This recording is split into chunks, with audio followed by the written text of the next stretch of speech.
ये वाला hair salon है, काफी अच्छा ब्रांड का सैलून है ये।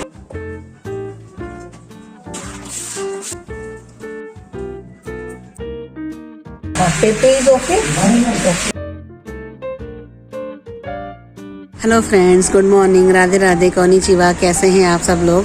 तो आज मैं आपके लिए फिर एक वीडियो बनाने वाली हूँ। यहाँ के जो हेयर कटिंग सैलून होते हैं लेडीज़ वाले, वो कैसे होते हैं। तो आज मेरा हेयर कटिंग का डे है। मैंने अपने हेयर कटिंग करवाने के लिए अपॉइंटमेंट ले रखा है और आपको भी लेके चलती हूँ वीडियो के माध्यम से। और आपको मैं दिखाऊंगी कि यहाँ के जो हेयर कटिंग सैलून में जो बार्बर होते हैं वो किस तरह से ट्रीट करते हैं, किस तरह हेयर कटिंग करते हैं और क्या कितना एक्सपेंसिव होता है यहाँ का। चलो चलते हैं, लेट्स गो। तो ये वाला सैलून है EST, ये मेरे घर के सामने ही है। ये वाला मेरा घर है और इस घर के सामने ही ये वाला हेयर सैलून है। काफ़ी अच्छा ब्रांड का सैलून है ये। तो इसके अंदर चलते हैं और सर्विस लेते हैं कैसी होती है, फिर आपको दिखाती रहूँगी और आप भी देखना कि यहाँ के सैलून में कैसा हेयर कटिंग होता है, क्या ये सब कुछ करते हैं। आसपास और भी शॉप्स बनी हुई हैं, इसमें फ़िश वगैरह मिल जाती हैं। और आसपास का आप देखो, ये सारा व्यू है बाहर का। तो चलो चलते हैं। तो जापान में क्या होता है कि बिना अपॉइंटमेंट के आप हेयर कटिंग करवाने नहीं जा सकते हो शॉप पर। तो जैसे ही मेरा अपॉइंटमेंट था, मैं गई तो वो मेरे को देख के बाहर आई और मेरा वेलकम करने के लिए उसने गेट खोला। तो ऐसे ही कस्टमर के लिए गेट खोलते हैं ये लोग। तो देखो, ये सैलून के अंदर का है। सबसे पहले आप ये देखो, जैसे मैं गई ना, उसने हम जो अपने साथ में सामान लेके आते हैं, उसने मुझसे वो बैग को कैरी किया और बैठने के लिए चेयर भी दी। और उसके बाद उसने मेरे को एक फॉर्म दिया कि आप ये फिल कर दीजिए। और जो बैग मैं लेके आई थी वो उसने अपने हाथों में ले रखा है और उसको वो अपनी अलमारी में रख देगी। और जब मैं जाऊंगी, जब वो मेरे को वापस दे देगी। तो इस तरह से उन्होंने फॉर्म में मुझसे पूरी डिटेल भरवाई कि आप कहाँ रहती हैं, आपका फोन नंबर क्या है, अगर गाड़ी के लिए पार्किंग के लिए स्पेस नहीं है और आप फोन को यूज नहीं कर सकते हो। तो मैंने उनसे परमिशन ली कि क्या मैं वीडियो बना सकती हूँ। तो उन्होंने मुझे बोला हाँ बना सकती हो, लेकिन आवाज नहीं होनी चाहिए। इस तरह से करके उन्होंने मुझे परमिशन दे दी है। तो इस तरह से करके ये इधर जापान में होता है।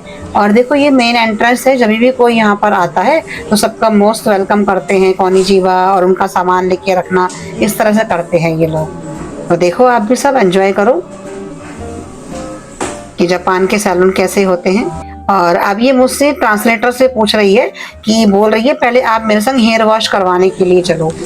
तो इस तरह से आज जो मैंने पूरा इनसे हेयर कटिंग करवाया, उसमें सारा कुछ जो भी उसने मुझसे बात करी या मैंने उससे बात करी, वो सारा हमने ट्रांसलेटर के थ्रू हमने मैनेज किया, क्योंकि मुझे जापानीज नहीं आती, इनको इंग्लिश नहीं आती। तो देखते चलो आप। ये हर बात को मुझसे ट्रांसलेटर पर पूछ रही है। और जो मैंने हेयर कटिंग करवाया है, इसके अंदर हेयर वॉश इनके इंक्लूड होता है जापान में। किसी भी आप पार्लर में जाओ। अब फिर ये दोबारा मुझसे ट्रांसलेटर यूज करके पूछ रही है कि क्या आप थोड़ा ऊपर हो सकते हो। तो हंसी भी आ रही थी मुझे कि देखो, कहीं दूसरी जगह जाने पर कि भाई हम हेयर कटिंग करवा रहे हैं और बार बार वो बेचारी ट्रांसलेटर निकाल निकाल के मेरे लिए पूछ रही थी कि आप ऐसे कर लो, अब आप ऐसे कर लो, आप ऐसे कर लो। तो पार्लर तो बहुत अच्छा था और काफी अच्छी सर्विस लगी मुझे इनकी। आप भी एंजॉय करो और देखते रहो कि जापान में किस तरह से क्या होता है। वैसे तो सारा इंडिया के जैसे ही है, कोई डिफरेंट नहीं है। हाँ, बस सर्विस देने का तरीका थोड़ा सा डिफरेंट है। यहाँ पर हर चीज ये लोग रेस्पेक्टफुली कि भाई ऐसे, हमारे इंडिया में भी अच्छा होता है ये सब चीजें।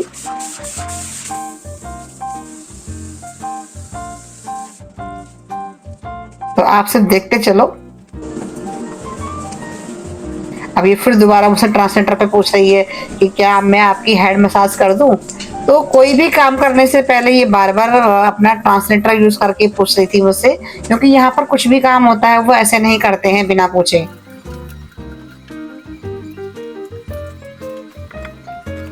हेयर वॉश होने के बाद उसके बाद फिर ये मेरे को बोल रही है कि अब आप चलो अपनी सीट पे चलो। तो देखो, ये पार्लर का सीन है सारा, इस तरह का पार्लर है। और देखो, जब आप बैठते हैं ना, तो बैठने के लिए चेयर भी आपको ये आगे से देते हैं। ऐसा नहीं है कि हम हैं तो हम अपने आप बैठ जाएं। ये चेयर को सरका के देंगे, इस तरह बैठाते हैं। तो ये सब चीजें, सर्विस जो है ना, ये काफी अच्छी सर्विस लगी मुझे।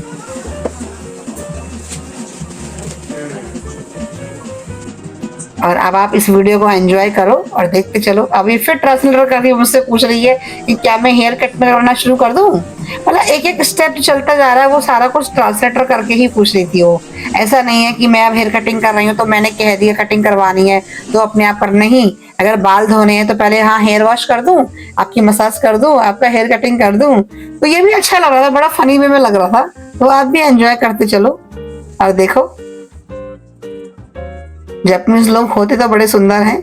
अब फिर दोबारा ट्रांसलेटर करके पूछ रही है मुझे कि मैं आप थोड़ा सिर को नीचे कर लो, मुझे हेयर कट करना है ऐसे वाला। इशारों में नहीं बोलते ये लोग, सारा कुछ लिख लिख के कि कहीं कोई गलती ना हो जाए, बाद में हम लोग फॉरेनर हैं, बाद में कुछ कंप्लेन ना कर दें। तो इसलिए एक एक स्टेप के लिए मुझसे पूछ पूछ के कर रही थी, क्योंकि ये जो पार्लर है बहुत ब्रांडेड पार्लर है और इसकी रेपुटेशन बहुत अच्छी है। तो ये नहीं चाहते कि हम लोग फॉरेनर हैं, हमारी इमेज खराब बने या बाद में हम बोले कि हेयर कटिंग अच्छा नहीं हुआ।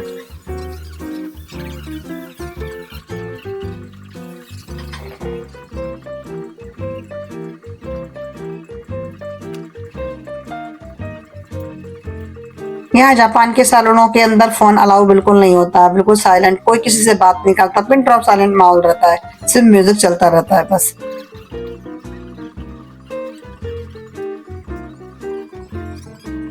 अब फिर ट्रांसलेटर से पूछ रही है अब मैं आपकी मसाज कर दूं, हेड मसाज।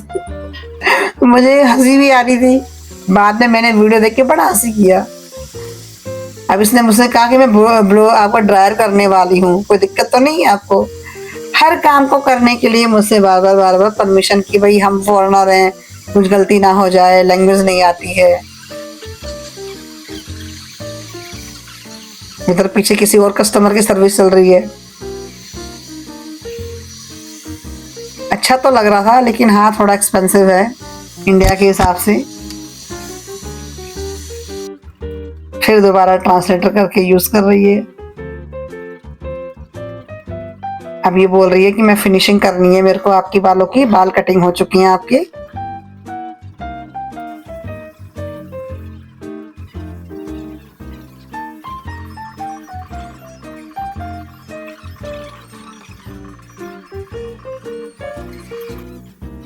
अब ये मेरे आगे वाले कटिंग कर रही है।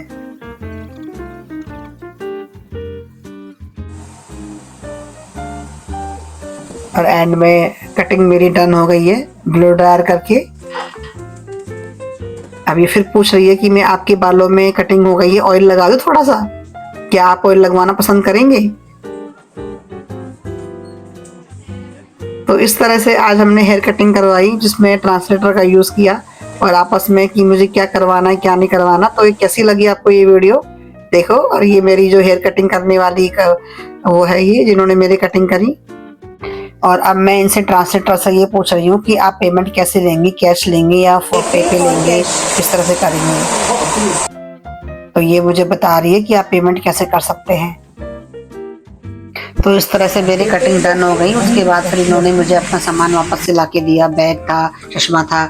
और ये वो लेडी हैं जिन्होंने मेरी हेयर कटिंग करी थी। और फिर मैं रिसेप्शन पे आ गई, वहाँ पे उन्होंने मुझे बताया कि आप पेमेंट कैसे कैसे कर सकते हैं। तो आप आगे का सीन देखिए, रिसेप्शन किस तरह था उनका।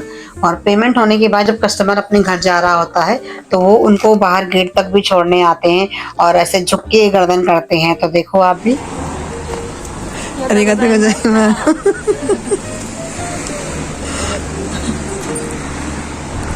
तो ये थी मेरी आज की वीडियो, जिसमें मैंने आपको आज जापान के जो हेयर कटिंग सैलून होते हैं वो दिखाए कि उनमें अंदर से सर्विस कैसे दी जाती है और कैसे कैसे वो हेयर कटिंग करते हैं। तो ज्यादा कोई अंतर तो था नहीं, हाँ थोड़ा सर्विस का फर्क था कि आपको बड़े अच्छे से वो ट्रीट करते हैं, आपका वेलकम अच्छे से करते हैं। और इवन जब मैंने एंट्री किया तो आपने देखा होगा कि वो जैसे हम जो भी सामान अपना कैरी करते हैं उसको खुद अपने आप से लेके एक अलमीरा में रखते हैं, फिर जब आप जाने लगते हैं वापस से तो उसको लेके आपको देते हैं। मतलब अच्छे से, बहुत ज्यादा अच्छे ट्रीट करते हैं। और इवन जब आप वापस घर जाने वाले होते हैं तो आपको बाहर शॉप तक छोड़ने आते हैं। तो ये सब चीजें थोड़ी डिफरेंट थी इंडिया से। तो बाल तो मैंने कुछ ज्यादा अलग नहीं करवाए, सिंपल ही कटवाए हैं जैसे आप देख सकते हैं। तो अगर इसका मैं चार्ज बताऊं तो मैंने इसका जो चार्ज दिया है 4500 येन दिया है। और इंडिया में मैं अगर होती तो ये सिंपल हेयर कटिंग थिंक कि मैं 100 रुपीज में मेरी हेयर कटिंग हो जाती है, और अच्छे ब्रांडेड वाले अगर पार्लर हो तो 500 से लेकर 1000 रुपीज तक हो जाता है। पर जापान है, जापान में क्या है कि हर चीज इंडिया से 10 गुना थोड़ा महंगी है, पर इस ओके चलता है कभी कभी। मुझे तो सर्विस लेनी थी कि चलो फर्स्ट टाइम या सेकंड टाइम मैंने हेयर कटिंग करवाया है, और बाल मेरे थोड़े हल्के हैं तो मैं थोड़ा इसी स्टाइल के अलावा कोई और डिफरेंट स्टाइल ले सकती नहीं हूँ। तो कैसी लगी मेरी आपकी आज की वीडियो? अगर मेरी वीडियो अच्छी लगी हो तो प्लीज लाइक करें। आप वीडियो तो देखते हैं पर लाइक नहीं करते। आपके एक लाइक से मेरे को मोटिवेशन मिलता है और आगे वीडियो बनाने का मेरा मन भी करता है। तो प्लीज लाइक करना कभी ना भूले, सब्सक्राइब करना कभी ना भूले, और अगर अच्छी लगी तो कमेंट करके मुझे अपना फीडबैक जरूर देते रहे। तो मिलते हैं अगली वीडियो में। Bye bye, Radhe Radhe, konnichiwa.